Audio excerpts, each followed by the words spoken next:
जय हिंद साथियों, स्वागत है एक बार आपका फिर से आपके अपने यूट्यूब चैनल पेरेंट्स स्टडी में। मैं आपके साथ कन्हैया आज लाया हूँ इतिहास की बहुत ही महत्वपूर्ण प्रश्नों को लेकर और एक मॉक टेस्ट आपके साथ लेकर आया हूँ।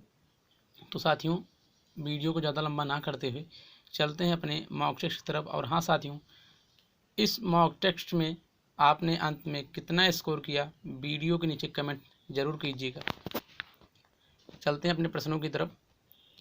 पहला है, निम्नलिखित में से कौन सा एक समतलकालीन प्रशासन में माप के लिए प्रयुक्त होता था। साथियों, आपके ऑप्शंस हैं। इसका करेक्ट आंसर हो जाएगा ऑप्शन नंबर डी, जाप्ती। बढ़ते हैं नेक्स्ट क्वेश्चन की तरफ। नेक्स्ट क्वेश्चन है आपका कि सुभाष चंद्र बोस से पूर्व आज़ाद हिंद फौज का कमांडर कौन था। तो साथियों, इसका करेक्ट आंसर हो जाएगा आपका कैप्टन मोहन सिंह। सुभाष चंद्र बोस से पूर्व आज़ाद जो है कमांडर कैप्टन मोहन सिंह थे। साथियों, सभा और समिति प्रजापति की दो पुत्रियां थीं। इसका उल्लेख किस ग्रंथ में मिलता है। साथियों, बहुत ही महत्वपूर्ण क्वेश्चंस हैं, क्वेश्चन को ध्यान दीजिएगा।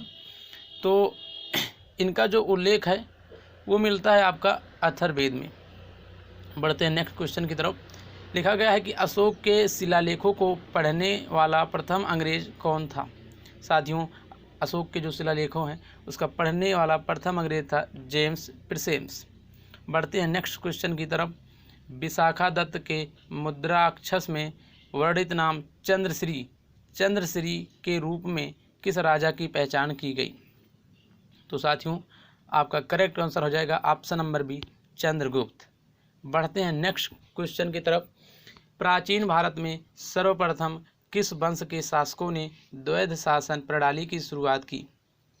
तो साथियों, आपके ऑप्शंस आपके सामने हैं। कुषाणों ने, गुप्तों ने, मौर्यों ने, शकों ने। आपका ऑप्शंस बी सही हो जाएगा।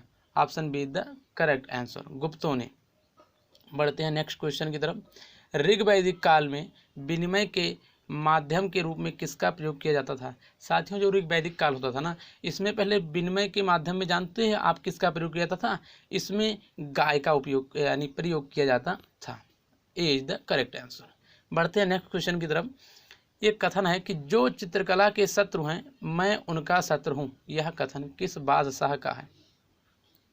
तो साथियों, यह कथन है आपका जहांगीर जी का। बढ़ते हैं क्वेश्चन की तरफ। बहुत ही सरल क्वेश्चन है, शायद आपको यह पता भी होगा। कुतुबुद्दीन ऐबक की मृत्यु किस तरह हुई है। साथियों, वीडियो को यदि आपको पसंद आया तो वीडियो को ज़्यादा से ज़्यादा लोगों तक शेयर करें। साथियों, कुतुबुद्दीन ऐबक की जो मृत्यु हुई थी वो घोड़े से गिरकर हुई थी। बढ़ते हैं नेक्स्ट क्वेश्चन की तरफ। सूफिया कलाम जो एक प्रकार का भक्ति संगीत है, कहाँ की विशेषता है। तो साथियों, सूफिया कलाम जो है आपका ऑप्शन आपके सामने कश्मीर की है। बढ़ते हैं नेक्स्ट क्वेश्चन की तरफ। सिंधु सभ्यता का कौन सा स्थान भारत में स्थित है। तो साथियों, जो सिंधु सभ्यता का लोथल स्थान है यह भारत में स्थित है। Option number B correct answer. Mahmud Ghaznavi का दरबारी इतिहासकार कौन था। तो इसका करेक्ट आंसर हो जाएगा उत्बी। बढ़ते हैं अगले प्रश्न की तरफ। दिल्ली सल्तनत का पहला शासक कौन था जिसने दिल्ली को अपनी राजधानी बनाया। तो साथियों, इसका करेक्ट आंसर हो जाएगा आपका इल्तुतमिश। नेक्स्ट क्वेश्चन की तरफ बढ़ते हैं। सिंधु सभ्यता का सर्वाधिक उपयुक्त नाम क्या है। तो साथियों, सिंधु सभ्यता का सर्वाधिक उपयुक्त जो आपका नाम है वो है हड़प्पा सभ्यता। बढ़ते हैं नेक्स्ट क्वेश्चन की तरफ।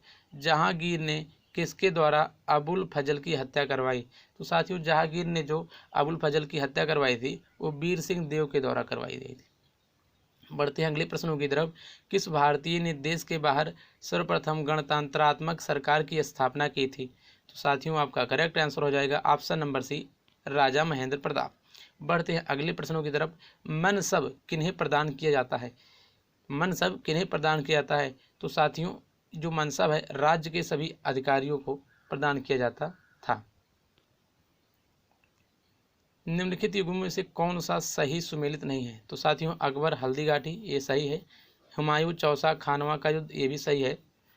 जहांगीर बल्ख का युद्ध ये आपका गलत है। ऑप्शन नंबर सी इसका सही आंसर होगा। शेरशाह के बाद और अकबर से पहले दिल्ली पर राज करने वाले हिंदू राजा का नाम क्या था? तो साथियों, शेरशाह के बाद और अकबर से पहले दिल्ली पर राज करने वाले राजा का यानी हिंदू राजा का नाम हेमू था। नेक्स्ट क्वेश्चन की तरफ बढ़ते हैं। भारत में सबसे पहले किस वंश के शासकों ने सोने के सिक्के जारी किए थे? तो साथियों, हिंद यवन शासकों ने जो है सोने के सिक्के जारी किए थे। बढ़ते हैं नेक्स्ट क्वेश्चन की तरफ। किस वेद को जादुई माया और वशीकरण का यानी किस वेद में जादुई माया और वशीकरण का वर्णन है? तो साथियों, आपका करेक्ट आंसर हो जाएगा ऑप्शन नंबर सी, अथर्ववेद में। बढ़ते हैं अगले प्रश्नों की तरफ। निम्नलिखित में से कौन सी भारतीय दर्शन की आरंभिक विचारधारा है? तो साथियों, आपका करेक्ट आंसर हो जाएगा ऑप्शन नंबर डी, सांख्य। बढ़ते हैं नेक्स्ट क्वेश्चन की तरफ। इसमें लिखा गया है कि प्रारंभिक राष्ट्रीय आंदोलन की आधारभूत कमजोरी उसका संकीर्ण सामाजिक आधार था। यह आपका कथन था और कारण है आपका यह इसमें सम्मिलित होने वाले सामाजिक समूहों के संकीर्ण हितों की लड़ता था। तो आपके ऑप्शंस आपके सामने हैं। तो इसका जो करेक्ट आंसर हो जाएगा आपका ए और आर दोनों सही हैं तथा आर जो है ए की सही व्याख्या है। तो साथियों, इसका करेक्ट आंसर हो जाएगा ऑप्शन नंबर सी। दक्षिण अफ्रीका से लौटने के पश्चात गांधी जी ने प्रथम सफल सत्याग्रह आरंभ किया। कहाँ से आरंभ किया था साथियों? बहुत ही महत्वपूर्ण प्रश्न है साथियों। उन्होंने चंपारण में प्रथम सफल सत्याग्रह आरंभ किया था। बढ़ते हैं लास्ट क्वेश्चन की तरफ। और साथियों, यदि आपको यह वीडियो पसंद आया होगा तो वीडियो को लाइक जरूर करें। तो साथियों, लास्ट क्वेश्चन है आपका कि भारत में उपनिवेशिक काल में हिटली आयोग का उद्देश्य था। पहला ऑप्शन है भारत में प्रशासनिक सेवाओं के लिए विस्तृत पद्धति विकास करना, भारत में वित्तीय सुधारों के लिए योजना तैयार करना, श्रमिकों की मौजूदा परिस्थितियों पर प्रतिवेदन की सिफारिशें करना और आगे की राजनीति और संधान। तो साथियों, आपका करेक्ट आंसर हो जाएगा श्रमिकों की परिस्थितियों पर प्रतिवेदन सिफारिशें प्रस्तुत करना। मिलते हैं आपसे नेक्स्ट वीडियो में, तब तक के लिए जय हिंद।